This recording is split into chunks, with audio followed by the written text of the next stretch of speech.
What a match it turned out to be in Germany. Manchester City took the early lead thanks to Aguero, but two penalties in quick succession on the stroke of the half for Schalke saw them take a 2-1 lead. City then reduced to 10 men. Otamendi given a second yellow, but a brilliant free kick from Sane and a fine finish from Raheem means that Manchester City take a 3-2 lead going into that second leg. I will start, if you don't mind, boys, by talking about the penalty, because that seems to be what everyone is talking about. VAR was used. The referee initially gave a corner, looked at it, well, VAR looked at it and said penalty. This is where the ball struck Otamendi on the arm. The ref get it right?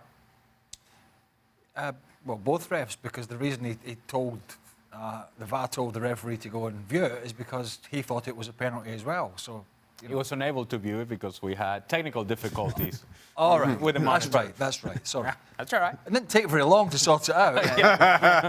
No idea, because the players were all surrounding, and he was like, it was a bit school headmaster kind of, but obviously there was some technical issues.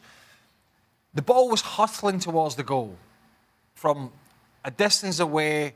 The distance between the player striking it and Otamendi was enough that with the ball going on the target and Ederson making a save, it hits his arm. He could get it out of the way.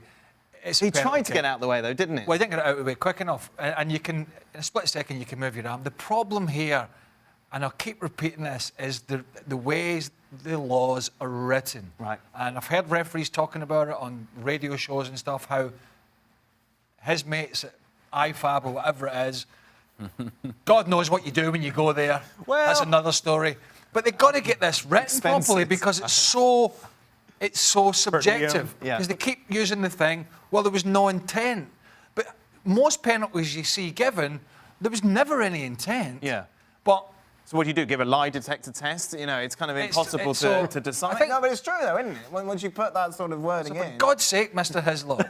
The wording will change to appease everybody here at the very least. But I think, given the distance the ball travels, Otamendi can get his arm out of the way. And whether the question then becomes whether it's his responsibility to move his hand away from the ball. Once your arm is extended away from your body, even slightly as it was, yes, the onus is on you to get it out of the way if it's heading towards your hand. And I think, despite how well it was struck, he had enough time to pull his hand away.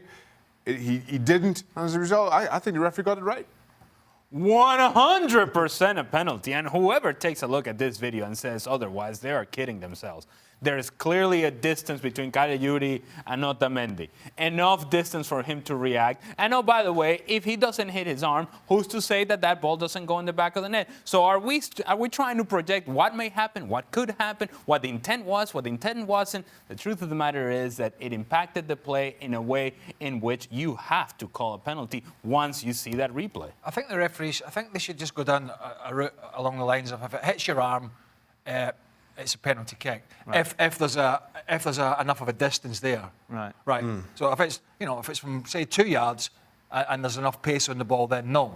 But again, then what if it's 5 yards and he's hit it 100 miles an hour? That's 100 miles an hour. See, this is where it's difficult.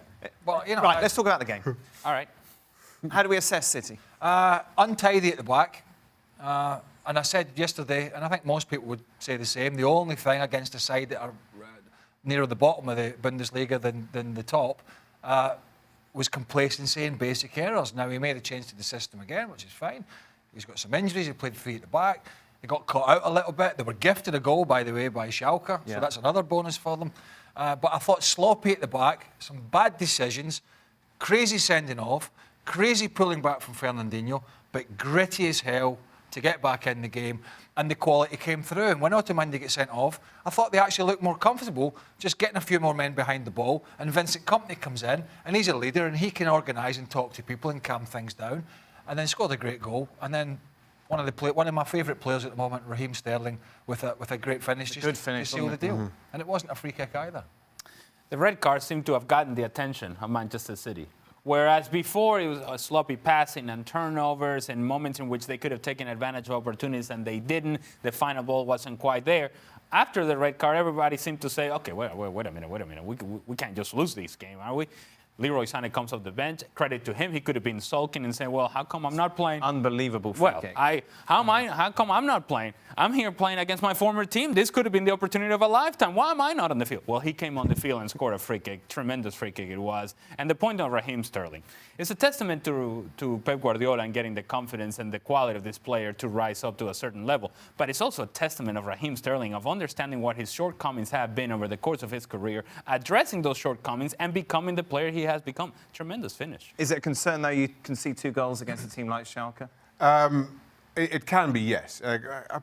Poor goals in actual fact. I'm not sure what else you take out of this game. If you're City, given how poor the opposition was, you actually get better when you're down to 10 men. I think the thing that's leaning in City's favour is that as you look at all the Champions League fixtures that have played so far, the best performances and results came from Spurs.